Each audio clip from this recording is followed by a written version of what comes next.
Bueno, primero decirle si se puede presentar. Sí. Bueno, mi nombre es Sergio Bomparola, soy médico, trabajo en la obra social de los empleados públicos y soy docente en la Universidad de Cuyo y en la Universidad de Mendoza.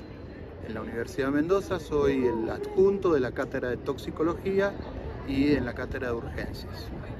Bueno, hablando de toxicología, nosotros estamos trabajando todo lo que es el tema de la Semana del Estudiante. ¿Qué sucede en esta época con los jóvenes y qué precauciones deben tener para evitar intoxicaciones, principalmente con alcohol y sustancias tóxicas? Bien, mira, creería que en esta Semana del Estudiante en realidad se exacerba una conducta que es habitual, como que los jóvenes encuentran solamente la diversión fuera de ellos consumiendo alguna sustancia, llámese alcohol, llámese tabaco, llámese drogas de consumo ilícito, por decirlo de alguna manera. En esta semana se exacerba y es peligroso porque además están desinformados. Digo, muchas de estas sustancias actúan a nivel de nuestro cerebro, algunas, por ejemplo el alcohol, es un depresor del sistema nervioso. Al deprimir el sistema nervioso, el paciente intoxicado con alcohol pasa por distintas etapas. La primera etapa, que es cuando se deprime nuestra corteza cerebral, que es la que me permite ser un ser social y poder moverme en la sociedad con ciertas modales, al estar deprimida la corteza me hace más, me libera, entonces yo me pongo más provocador, puedo zafarme con mi forma de hablar, con mis gestos, es decir, no tengo el freno social de mi corteza cerebral. Si yo sigo tomando alcohol y sigue aumentando la concentración de alcohol en mi sangre, se deprime otra área de mi sistema nervioso central donde se liberan mis emociones. Entonces ahí aparece generalmente la agresividad. Digo, hay una mezcla donde el sujeto pasa sin mediar en instantes, pasa de la alegría a la agresividad. Y esto es peligroso, es lo que genera los accidentes, lo que genera las peleas, donde terminan a veces algún muerto por el uso de armas. Y una última etapa donde la depresión del sistema nervioso ya es casi completa y el sujeto entra en coma, es decir, pierde la conciencia y pierde el control de sus esfínteres, se hace pis, se hace caca. Digo, es una intoxicación alcohólica grave, ese sujeto tiene su sistema nervioso severamente deprimido por una sustancia tóxica como el alcohol. Pasa que hay un juego social que yo creo que es el que tenemos que cambiar y en donde todos tenemos que participar, no solamente el personal que trabaja en el ámbito de salud, sino todos tenemos que empezar a ver al alcohol, no demonizarlo, pero sí entender que es un tóxico. Esto tiene que ser claro, no es que es un poquito tóxico, no, es un tóxico. Lógicamente, nosotros tenemos una frase que decimos, todo es tóxico y nada lo es, dependiendo de la dosis. Es decir, un vaso de una bebida alcohólica no es dañino. Digo, siempre que uno lo haga dentro de un contexto de control, de un contexto de autocontrol fundamentalmente, es decir, uno puede disfrutar de una buena copa de vino sin necesidad de embriagarse. Ahora, tiene que ser responsable que una copa de vino a veces es suficiente como para deprimirme el sistema nervioso y hacer que mis reflejos estén enlentecidos. Entonces yo me siento seguro, ¿sí? Pero puede hacer que genere un accidente porque no respondo de la misma manera. Exactamente. Bueno, ¿qué diferencia hay entre las drogas sintéticas y las convencionales? Y si es que existe una gran diferencia y si las puede categorizar, ¿cuáles son?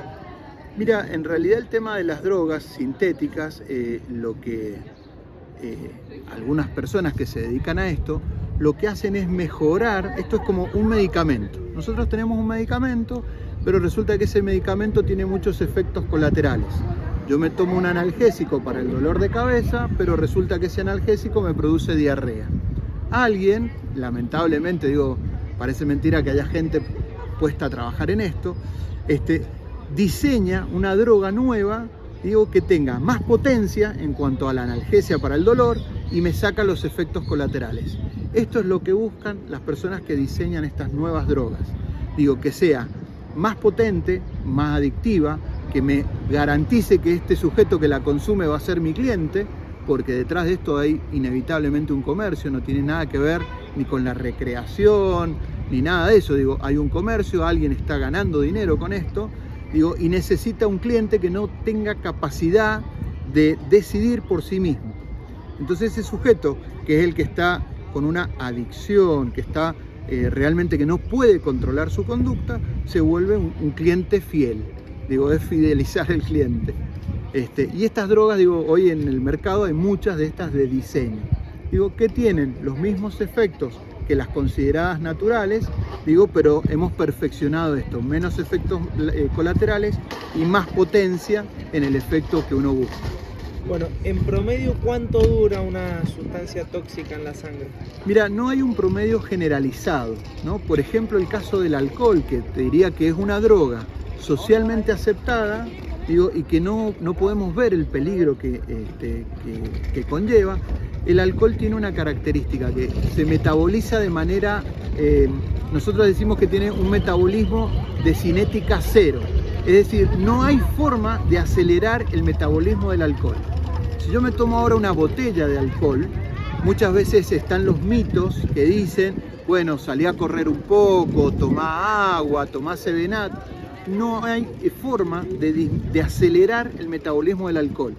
El metabolismo va a depender de la cantidad que tomes, es decir, y de que la capacidad que tu organismo tiene de metabolizarlo, porque quien viene tomando alcohol o alguna droga con el tiempo va dañando sus sistemas naturales para depurar esas sustancias. Entonces empieza a tardar más en metabolizarlas. Entonces no hay un tiempo generalizado. Digo, depende de cada sustancia en particular, depende de cada sujeto en particular. Lo importante es que ninguna se pasa de manera inmediata, que yo muchas veces consumo algo, digo, y al menos por el tiempo estimado entre 1 hora y media y 2 horas, yo estoy bajo los efectos de la sustancia que consumí. Bueno,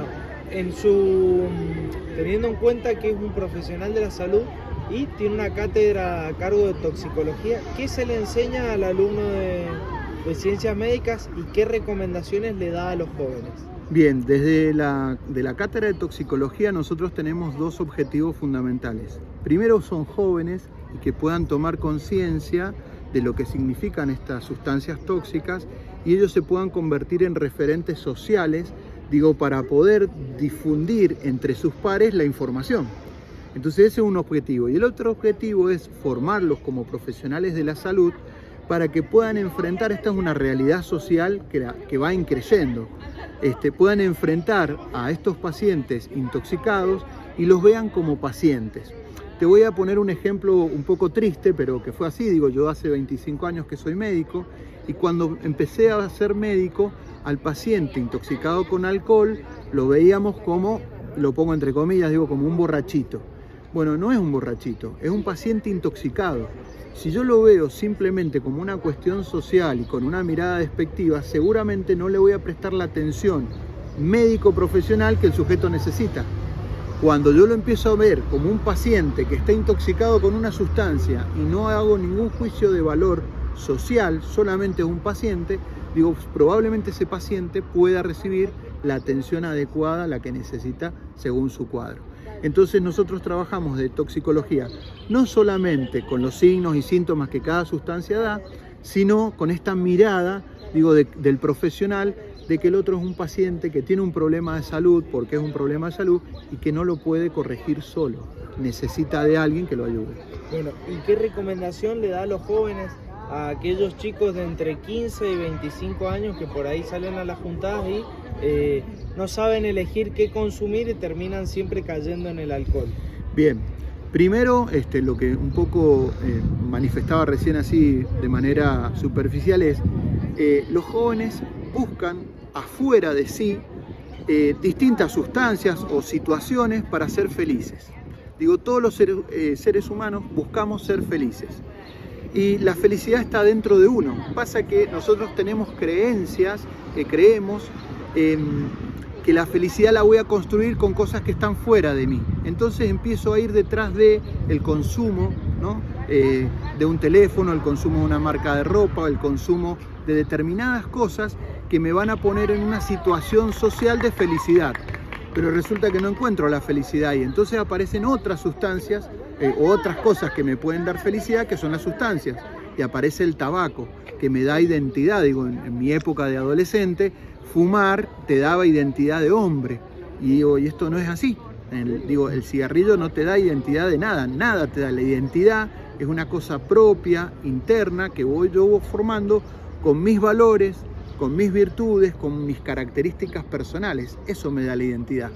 Además, los jóvenes hoy están bombardeados por la comercialización, el internet. Entonces empiezan a creer que eso es así. Y empiezan a encontrar que no hay forma de divertirse sin consumir algo. Llámese alcohol, que es la primera droga por la que empiezan, o el primer tóxico por el que empiezan. Y la sociedad además lo ve divertido. Muchos padres vemos a nuestros hijos adolescentes volver borrachos a la casa y no tomar ninguna acción. Entonces ya no es una responsabilidad solo del adolescente. Los adultos tenemos un compromiso muy importante. Si mi hijo llega de una fiesta alcoholizado, borracho, intoxicado por alcohol, tengo que tener una charla con él. ¿Qué le está pasando? Que está buscando en una sustancia la felicidad que no encuentra dentro de sí. ¿Y qué elementos le están faltando para poder decidir libremente qué consumir o qué no consumir? Y por último, lo honesto, un pequeño mensaje a los jóvenes que si les puede recomendar que en vez de elegir el alcohol o sustancias tóxicas, ¿con qué pueden reemplazar lo que consumen en una juntada y así pasarla bien? Pasa que están convencidos los jóvenes que el alcohol los divierte, justamente como les deprime la corteza cerebral y los libera, entonces se divierten. Entonces hay otras sustancias, todo en su justa medida es saludable. Hay productos, hay algunas gaseosas, ¿no? Que parecen benignas, pero en realidad tomadas en el tiempo son muy dañinas para la salud. Me producen obesidad, me producen colesterol, me producen un montón de cosas, de daños que van ocasionando. El problema es la cantidad y la responsabilidad al momento de consumir. Creo que eso es. Y que busquen información certera, que busquen profesionales, que se acerquen a la universidad. La universidad también debe cumplir un rol social, informando no solo a los estudiantes que acuden al lugar, sino a la comunidad, poner información en la comunidad. Los gobiernos tienen un rol muy importante en difundir programas, no solo de recuperación, porque cuando llegamos a la recuperación ya es tarde, sino los programas de prevención. ¿Y cómo se puede prevenir? Informando. Después queda la libertad de cada uno, decir si yo quiero hacerme daño con una sustancia o elijo no dañarme. Lo que pasa es que en el inconsciente colectivo existe que estas sustancias no son dañinas. Pasa como el fumador. El fumador que dice, no, yo me fumo un cigarrillo al año. Es dañino. Un cigarrillo al año es dañino, porque es una sustancia que produce daño a tu salud. Claro. Bueno, cerramos acá el...